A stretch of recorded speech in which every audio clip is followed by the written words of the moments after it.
السلام علیکم خواتین و حضرات، آج کا ولاگ اور میں ہوں آپ کا ہوسٹ آفتاب اقبال۔ آج 15 فروری ہے اور پاکستان میں اس وقت دوپہر کا وقت۔ آج ہم کسی خبر پر تبصرہ نہیں کریں گے، اس لیے کہ کوئی خاص خبر، کوئی ڈھنگ کی خبر سرے سے ہے ہی نہیں۔ اور ویسے بھی ہمارا مخبر اعلیٰ چونکہ انتہائی خبیث اور ناہنجار واقع ہوا ہے، اس کا دل چاہتا ہے تو ہمیں خبر دیتا ہے، نہیں دل چاہتا نہیں دیتا۔ بعض اوقات کچی پکی خبر مخبری کے نام پر دے دیتا ہے اور بعض اوقات سرے سے غائب ہو جاتا ہے۔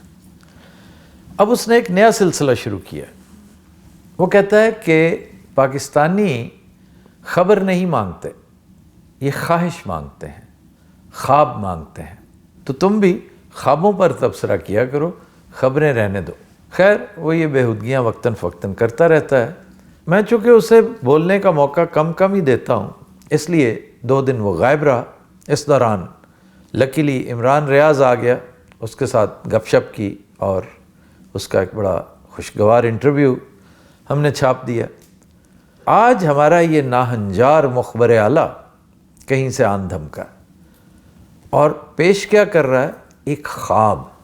کہتا ہے کہ میں نے ایک خواب دیکھا ہے اور بڑی سنجیدگی سے بتاتا ہے کہ بڑے صاحب موجود ہیں اور ان کے ساتھ ان کے 1-2 اردلی ہیں، شہباز شریف بھی ساتھ ہی ہیں، 2-3 اور بزرگ مہر نما اردلی ہیں، وہ بھی ارد گرد بیٹھے ہیں۔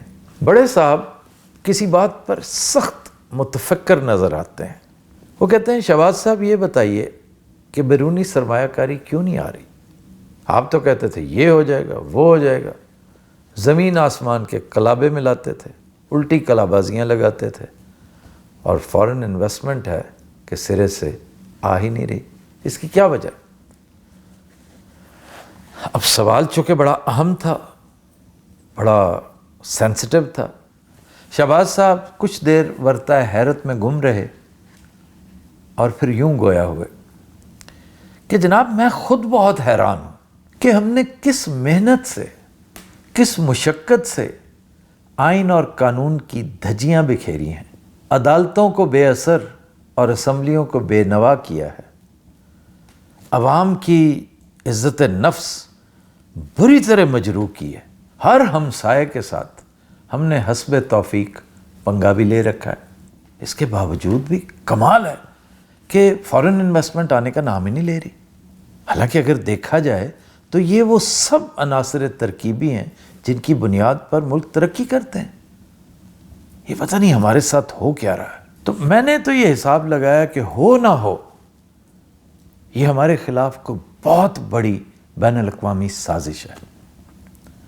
اس میں ہمارے بیرونی دشمن بھی شامل ہیں اور اندرونی بھی، اور زیادہ تر لوگ وہ ہیں جو انتشاری ہیں، جو انتشار پھیلاتے پھرتے ہیں، اور یہ وہی لوگ ہیں جنہوں نے 9 مئی سٹیج کیا تھا، یہ وہی لوگ ہیں جو آپ کے بارے میں بدخوئی کرتے ہیں۔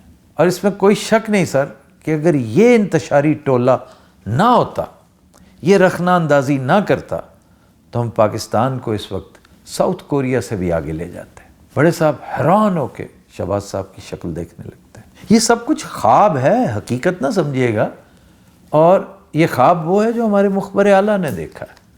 اس ناہنجار کو وقت بے وقت خواب دیکھنے کی عادت ہے، بلکہ بقول شخص سے اسے خواب لگے ہوئے ہیں، جہاں موقع ملتا ہے یہ خواب دیکھ لیتا ہے، بلکہ خواب میں بھی بہت دور کی، اندر تک کی بات دیکھ لیتا ہے۔ بڑے صاحب پھر بولتے ہیں، کہتے ہیں اچھا یار یہ بتائیں کہ وہ جنٹری بیچ صاحب کدھر گئے؟ وہ بڑا شور و غل مچا تھا، انہوں نے بڑی لمبی چوڑی انویسٹمنٹ لے کر آنی تھی، تو انویسٹمنٹ کتنی آئی ہے اب تک، اور کس کس مد میں آئی ہے، کس کس پروجیکٹ کے لیے آئی ہے؟ سب خاموش۔ شہباز صاحب سر سے اٹھ کے بیٹھے ہوئے ہیں۔ تو بڑے صاحب کہتے ہیں شہباز صاحب میں تانوں پوچھ رہے ہیں؟ تو کہتے ہیں جی مجھ سے پوچھ رہے ہیں؟ وہ تو سر لگتا ہے رانگ نمبر تھا۔ ہیں جی رانگ نمبر کیسے؟ کہتے ہیں سر وہ تو کال کا جواب ہی نہیں دے رہا۔ بڑے صاحب کہتے ہیں او بھائی اس کے اوپر تو بڑی انویسٹمنٹ ہوئی تھی، کیا باتیں کر رہے ہیں آپ؟ اور پی آر کی مد میں اس پر تو ہم نے ملینز خرچ کر دی ہیں۔ صحیح سی بتائیں، مذاق نہ کریں. انہوں نے کہا سر نہیں میں مذاق نہیں کر رہا. پھر میرا آپ کا مذاق تو ہے بھی نہیں، تو سوال ہی پیدا نہیں ہوتا. اگر جان کی امان پاؤں تو کچھ عرض کروں. بڑے صاحب کہتے ہیں جی جی جی کیجیے. وہ کہتے ہیں مینوں لگتا ہے وہ نس گیا. وہ کہتے ہیں کیا؟ وہ کہتے ہیں مجھے لگتا ہے کہ جنٹری بیچ صاحب نہ دوڑ گئے ہیں ہمارے پیسے لے کے. بڑے صاحب کہتے ہیں یہ کیسے ہو سکتا ہے؟ کہتے ہیں جی ہو جاتا ہوتا ہے، کئی دفعہ ہوا ہے. اب شہباز صاحب کا چونکہ وسیع تجربہ ہے پیسوں سے متعلق، بھاگنے اور بھگانے کا، تو ان کی بات ظاہر ہے کون نہیں مانتا، وہ تو اتھارٹی ہیں ان امور پہ. تو بڑے صاحب کے پاس اور کوئی چارہ نہیں ہوتا. حیران ہو کے شہباز صاحب کو دیکھے جاتے ہیں. یہ سب خواب کی کیفیت ہے، اس کا حقیقت سے کوئی تعلق نہیں. بڑے صاحب تھوڑی دیر خلا میں گھورتے ہیں اور پھر سر کو آہستہ آہستہ جھٹکتے ہیں. مجھے یوں لگا جیسے وہ کہہ رہے ہیں کون لوگ ہو تسی. بڑے صاحب پھر پوچھتے ہیں اچھا چلیں چھوڑیں، لعنت بھیجیں اس پہ. یہ بتائیں کہ سوشل میڈیا پر یہ جو ادھم مچا رکھا ہے ان عمران زدگان نے، اس کی کیا وجہ ہے اور اس کا سدباب کیوں نہیں کرتے آپ؟ سنا ہے آپ میڈیا کو دے دلا تو بہت کچھ رہے ہیں، اشتہار آپ رنگ برنگے چھاپ رہے ہیں، لیکن نظر کیوں نہیں آتا، اثر کیوں نہیں ہوتا؟ میری اطلاع کے مطابق آپ نے سن 2022 سے لے کر اب تک لگ بھگ 28,500 ارب کا قرضہ لیا ہے، اور اس میں سے بہت کچھ آپ نے میڈیا پر بھی لٹایا ہے. سوشل میڈیا بھی اس میں شامل ہے. تو ویئر از دا بیف؟ یہ سب کچھ نظر کیوں نہیں آ رہا؟ یہ ہو کیا رہا ہے؟ شہباز صاحب ہوش پکڑیں، کچھ بتائیں. شہباز صاحب چپ. اچھا یہ سب کچھ خواب ہے، آپ اسے خواب سمجھ کے سنیں. شہباز صاحب تو نہ بولے. قریب بیٹھا ایک بزرگ مہر جو نسبتاً بہتر اردلی ہے، وہ دست بستہ ہو کے عرض کرتا ہے کہ جناب والا، اصل پرابلم یہ ہے کہ اس ملک میں جتنے بھی ڈھنگ کے صحافی تھے، جتنے بھی پریزنٹیبل اینکرز تھے، ہوسٹس تھے، رائٹرز تھے، جو بہترین دانشور تھے، وہ سب کے سب نیسیسریلی عمرانڈو ہیں. اب اس فکرے کے بعد تو کمرے کی آب و ہوا ہی تبدیل ہوگی. بڑے صاحب کی تیوری پہ بل گہرے سے گہرا ہوتا چلا گیا. وہ کہنے لگے اور آپ کے پاس کیا ہے؟ وہ کہتے حضور جو بچا کھچا مٹیریل تھا نا، وہ شہباز صاحب اور ان کی ٹیم نے قابو کر لیا ہے. ان میں سے چند میننگ فل لوگ ہیں صحیح، وہ کسی مجبوری کے تحت، کسی پرابلم کے تحت، کسی ویڈیو کلپ کے تحت ان کا راگ الاپتے تو ضرور ہیں، لیکن آپ کو پتہ ہے کہ بہمرے مجبوری کی ہوئی بات میں اثر ہی نہیں ہوتا. بڑے صاحب کہنے لگے اور جو باقی ہیں؟ ان کے جی باقی سارے آپ کے سامنے، ان کی تو شکلیں دیکھ کے ہنسی آ جاتی. ان کو تو دیکھ کر یقین ہونے لگتا ہے کہ عمران خان ٹھیک کہتا ہے. بڑے صاحب کہتے ہیں اس کو ایکسپلین کرو، مجھے سمجھ نہیں آ رہی. اور تیوری کا بل اور گہرا ہوتا جا رہا ہے. وہ کہتے ہیں سر تمثیل کے طور پر آپ کو بتاتے ہیں کہ امریکہ میں جو آپ نے اپنا PRO بھیجا تھا، اس کے ساتھ بھی تو یہی ہوا. تو کہنے لگے اس کے ساتھ کیا ہوا؟ کہتے وہ جو ولسن سے ملا، جو ولسن نے اس کی شکل دیکھی، پھر اس کی گفتگو سنی. گفتگو اس نے انگریزی میں کی تھی. ویسے شاید یہ بھی ایک وجہ ہو کہ اس پر عجیب ہی اثر ہوا اس کی تلقین کا، اس کی پند و نصائح کا، کہ جو ہی وہ مل کے گیا ہے بقول شخص سے ابھی نیچے جا کے گاڑی میں بھی نہیں بیٹھا کہ جو ولسن نے ٹویٹ داغ دیا. اور یہ اس کا پہلا لیتھل ٹویٹ تھا. وہ آپ کے سامنے ہے. بڑے صاحب کہتے ٹھیک ہے مجھے پتہ ہے. کہتے سر میں ویسے دہرا دیتا ہوں. نہیں مجھے پتہ ہے. اس دوران بدقسمتی سے اس اردلی نما بزرگ مہر نے وہ ٹویٹ دہرا دیا کہ فری عمران خان. بڑے صاحب نے اس کی طرف غور سے دیکھا. اور سر آپ یقین کیجئے یہ جو ولسن پہلے اتنا عمرانڈو نہیں ہوتا تھا، یہ سب آپ کے PRO کی برکتیں ہیں. اس سے ملنا تھا کہ اس کا مائنڈ ہی چینج ہو گیا. اس نے سمجھ لیا ہوگا کہ اگر یہ اینٹی عمران ہے نا تو پھر خدا کی قسم عمران خان 100% صحیح ہے. اب یہ سب کچھ خواب میں ہو رہا ہے. بس پھر اس نے دے ٹویٹ پہ ٹویٹ، ٹویٹ پہ ٹویٹ، اس کے بعد خط پہ خط، خط پہ خط، اور اب وہ کم وقت لیجسلیشن بھی کروانے جا رہا ہے۔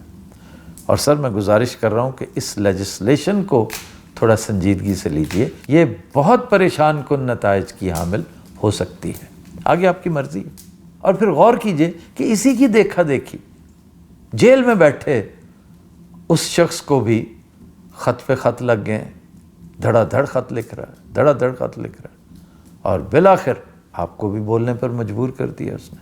چنانچہ ہماری ٹریجڈی یہ ہے کہ ہم اپنی پی آر کا کام جس کو سونپتے ہیں، بھلے سے وہ صحافی ہے، بھلے سے اینکر ہے، بھلے سے دانشور ہے، بھلے سے سیاستدان ہے، اور بھلے سے آپ کا وہ خصوصی نمائندہ ہے، ان کی شکلیں دیکھتے ہیں تو دوسری طرف چلے جاتے ہیں۔ اس لیے سر کبھی آپ نے اس بات پہ غور کیا کہ شہباز صاحب والے ٹولے میں عقل و دانش کی کمی تو تھی ہی، ایستھیٹکس کی شدید قلت لاحق ہے۔ ایستھیٹیکلی یہ لوگ میلوں دور ہیں، کوسوں دور ہیں، مطلب ٹک ٹاک بنانے میں کوئی پرابلم نہیں ہے، لیکن کوالٹی بھی کو میٹر کرتی ہے سر۔ یہ کون تھرڈ کلاس لوگ ہیں جو ان کو مشورے دیتے ہیں؟ شہباز صاحب مائنڈ نہ کیجیے گا، لیکن جو اشتہار آپ کے اخباروں میں چھپتے ہیں، جس طرح آپ اور آپ کی اشتہاری کمپنی نے اس معصوم بچی کو الو بنانے کی کوشش کی، کیا لوگ اس کا نوٹس نہیں لیتے ہوں گے؟ تو دیکھا جائے سر، اس وقت وہ بڑے صاحب سے مخاطب ہے کہ دیکھا جائے تو سر یہ سارے کا سارا کچرا آپ کے کھاتے میں پڑ رہا ہے۔ Ever since they uttered those golden words کہ ساڑی گل ہوگی، یہ ڈگی ڈیز کے کچھ بعد کی بات ہے، اور یہ سارا کچھ وہ اردلی نما مشیر کہہ رہا ہے، بزرگ جمیر کہہ رہا ہے، بیچارہ اپنے انجام سے غافل، اپنی روا روی میں کہہ رہا ہے، لیکن پھر بہرحال خمیازہ بھی بھگتنا پڑتا ہے۔ تو سر ایور سنس دین جو کچھ انہوں نے اچیو کیا، جو غالباً 0 سے بھی کم ہے، اور جو لوز کیا جو 100 سے بھی زیادہ ہے، وہ آپ کے کھاتے میں پڑ رہا ہے۔ تو صاحبو، اس بات کے بعد ماحول مزید تباہ کن ہو جاتا ہے۔ اب بڑے صاحب کی تیوری نہیں، گھوری بھی بہت تیز اور خوفناک ہونے لگتی ہے۔ کہا جاتا ہے، یہ بقول مخبر اعلیٰ، اس اردلی کو فوراً اٹھا لیا گیا تھا۔ وہ کہتا ہے کہ عین ممکن ہے کہ اسے چڑیا گھر کے تہہ خانے میں پہنچا دیا گیا۔ اچھا، مجھ سے نہیں رہا گیا، میں نے کہا کہ تمہیں کیسے یقین ہے کہ اس مشیر کو اٹھا لیا گیا تھا؟ اس نے کہا اس وقت نہیں اٹھایا گیا، لیکن کمرے میں موجود ہر ایک کو یقین ہو چلا تھا کہ اسے اٹھا لیا جائے گا، بشمول میرے۔ میں نے کہا تم کون؟ 3 میں نہ 13 میں، اور لگے کہتا خواب تو میرا ہے بھائی، خواب تو میرا ہی ہے نا، میں دیکھ رہا ہوں، اس میں کوئی میری مرضی بھی شامل ہے؟ تو میرا بھی یہی خیال تھا کہ اس کے ساتھ ہوگی بہت بری۔ بہرحال کمرے کا ماحول بہت ٹینس ہو چکا تھا، لیکن شہباز صاحب اندروں اندری بہت ہنس رہے تھے۔ اب میں نے پوچھا کہ کیوں ہنس رہے تھے؟ تو مخبر اعلیٰ نے صرف اتنا ہی بتایا کہ اس کے انجام پہ ہنس رہے تھے، کیونکہ انہیں پتا تھا کہ اس بد نصیب کے ساتھ کیا ہونے والا ہے۔ خیر، ابھی خواب ختم نہیں ہوا اس کا، تھوڑا سا رہتا ہے۔ ایک اور سوال بڑے صاحب نے کر ڈالا، وہ کہنے لگے کہ یار یہ بتاؤ کہ وہ خط جو یہ جیل میں بیٹھا ہوا احمق مجھے لکھ لکھ کے بھیج رہا ہے، نہ میں نے وصول کیا، نہ میں نے کھولا، نہ میں نے پڑھا، تو میں اس کا جواب کیا دوں؟ اس کا دماغی معائنہ نہیں ہونا چاہیے؟ کیسا بے وقوف شخص ہے کہ خط کی ایک شکل ہوتی ہے، ایک لفافہ ہوتا ہے۔ ہمارے وقتوں میں تو باقاعدہ مثلا انہوں نے کافی وہ ڈرائنگ اس کی سمجھا دی کہ خط اس طرح کے ہوتے ہیں۔ بدقسمتی دیکھیے کہ وہی اردلی نما مشیر پھر بول پڑا اور کہتا پتہ کیا کہ حضور انور اگر جان کی امان پاؤں تو عرض کروں۔